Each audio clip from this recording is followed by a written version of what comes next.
नमस्कार फ्रेंड्स। सूख रही तुलसी को हरा भरा कैसे करें और तुलसी की नई पौध को कैसे लगाएं कि ये सालों साल हरी भरी बनी रहे। तो आइए फ्रेंड्स, आज हम इसी पर बात करेंगे। तुलसी का पौधा अधिकतर हर घर में पाया जाता है, पर गर्मियों में ये पौधा लगभग सूखने सा लग जाता है। तो हम ऐसा क्या करें कि ये पौधा सालों साल हरा भरा बना रहे। तो इसके लिए हमें कुछ बातों का ध्यान भी रखना होगा। पहली बात ये कि जो पौधा सूख रहा है उसमें किसी बीमारी का अटैक ना हो। अगर अटैक हो गई है तो फिर एफिड माइट्स सबसे ज़्यादा इस तुलसी के पौधे की पत्तियों को सुखा देती है, यानी इसमें पूरा घर कर लेती है, जिससे पत्तियां सूख जाती हैं। तो हमें इसके लिए किसी फंगीसाइड का इस्तेमाल करना होगा। और अगर मिट्टी काफ़ी पुरानी हो गई हो तो पौधे को रिपोर्ट करना भी ज़रूरी होता है। दूसरी बात, पौधे में जब मंजरियाँ लग जाती हैं, अक्सर आपने देखा होगा तुलसी के पौधे में मंजरियाँ लग जाती हैं, तो उसे हमें तोड़ते रहना चाहिए। देखिए, मेरे पौधे में एक भी मंजरी आपको दिखेगी नहीं, केवल पत्ते ही दिख रहे हैं, क्योंकि जैसे ही मंजरी लगती है मैं उसे तोड़ देती हूँ और यही बीज इकट्ठे कर लेती हूँ। और ये जब सूख जाते हैं बीज, तो इसको मैं फिर से दोबारा पौधे के रूप में लगा देती हूँ, बीज बो देती हूँ। और मिट्टी देखिए कितनी भुरभुरी है ना। तो ऐसा इसलिए क्योंकि मैं हर साल इसको रिपोर्ट करती रहती हूँ और पानी ज़्यादा नहीं देती। तो इसलिए हमें मंजरियों पे भी ध्यान देना होगा, क्योंकि मंजरी लगे पौधों में कभी भी ग्रोथ अच्छी नहीं होती है। जैसा कि देखिए, आज मैं एक नया पौधा लेकर आई हूँ, श्यामा तुलसी का पौधा। इसमें कितनी सारी मंजरियाँ लगी हुई हैं, और अगर ये मंजरी तोड़ी ना गई तो पौधा बिल्कुल भी पनपेगा नहीं, यानी इसकी ग्रोथ रुक जाएगी। इसलिए सारी मंजरियों को आप तोड़ दीजिए और तोड़ के इसे सुखाकर अपने पास रख लीजिए। ये फिर से बोने के काम आ जाएगी, नई पौध इससे बन जाएगी। और देखिए, आज मैं इस नए पौधे को इसको भी मैं गमले में लगाऊंगी।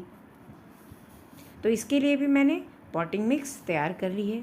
देखते हैं कि वो पॉटिंग मिक्स में मैंने क्या क्या लिया हुआ है। तो फ्रेंड्स, जब भी हम तुलसी के पौधे को पॉट में लगाएं तो सबसे बड़ी बात हमको ये देखनी है कि पॉट सबसे ज़्यादा गहरा भी होना चाहिए।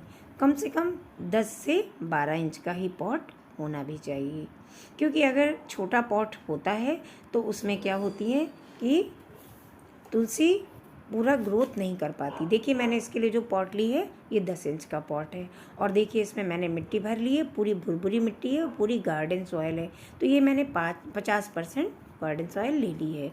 साथ में लिया है मैंने 20% वर्मी कंपोस्ट, साथ में 1 मुट्ठी मैंने ले ली है नीम की खली, और 10% लिया है मैंने कोकोपीट, साथ में 20% मैंने मोटी बजरी वाली सैंड ले ली है। देखिए कितनी मोटी मोटे इसमें कंकड़ हैं। अब इसको मैं मिक्स करके, देखिए मैंने एक नया पौधा ये वाला लगा दिया है। अब इसकी मिट्टी भी देखिए कितनी भुरभुरी है। तो भुरभुरी मिट्टी यानी पोरस मिट्टी होने से जड़ तक हवा, धूप और पानी अच्छे से पहुंच पाती है। दूसरी चीज़, बहुत ज़्यादा पानी हमें इस पौधे में देने की ज़रूरत नहीं होती है। इसमें पानी हमेशा 1 दिन छोड़कर हमें देना चाहिए, नहीं तो रूट रॉट की समस्या आ जाती है और पत्ते पहले झड़ने लगते हैं या फिर बाद में ये पत्ते एकदम सूख जाते हैं। इसलिए इसका ध्यान रखना चाहिए कि हम जब भी पानी दें सोच समझ कर पानी दें, यानी उसको पहले मिट्टी चेक कर लें, उसके बाद ही इसमें हम पानी दें, या फिर 1 दिन छोड़कर हम इसमें थोड़ा थोड़ा पानी दे सकते हैं। अब रेनी सीजन आ गया है तो इसमें पानी तभी देना चाहिए जब आप मिट्टी को अच्छे से छूकर देख लें, जब सूख जाए तब आप उसमें पानी दे दें। अब आती है बात कि तुलसी में हमेशा कैसी खाद हम डालें और कितनी डालें, कब कब डालें। तो हमेशा हमें तुलसी में ऑर्गेनिक खाद ही डालनी चाहिए, जैसे काऊ डंग कंपोस्ट, वर्मी कंपोस्ट और नीम खली। क्योंकि नीम खली डाल देने से पौधे में कीड़े मकोड़े नहीं आते, पौधे में जल्दी कीड़े मकोड़ों का अटैक नहीं हो पाता है। और अगर हम इसमें खाद डालते भी हैं तो हर 2 महीने में 1 बार, वरना अधिक खाद देने से भी पौधा जो है वो मरने लगता है। यानी ज़्यादा खाद दे देने से अक्सर पौधा मर जाएगा। और एक बात, इसमें एक सबसे स्पेशल चीज़ मैं बता रही हूँ, ये है हल्दी। ये हल्दी का पाउडर है। इसे आप 1 चम्मच ले लें और 10 से 12 इंच के गमले में अच्छे से इसमें छिड़काव कर दें। ये बहुत अच्छे फंगीसाइड का काम करता है और कीड़े मकोड़ों को दूर रखता है।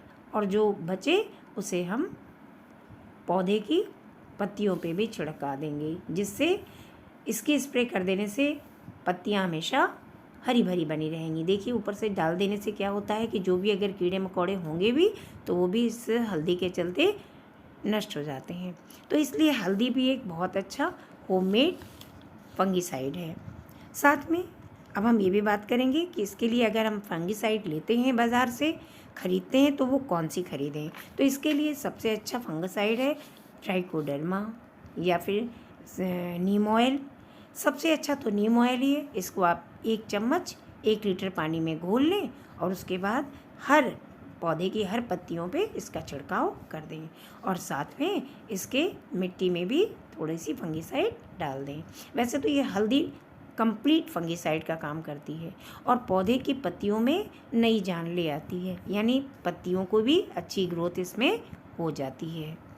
तो बस, और अब ये एक बात और कि धूप से इसे थोड़ा सा बचा के रखें, यानी 3 से 4 घंटे की धूप ही इसको बहुत है इसके लिए।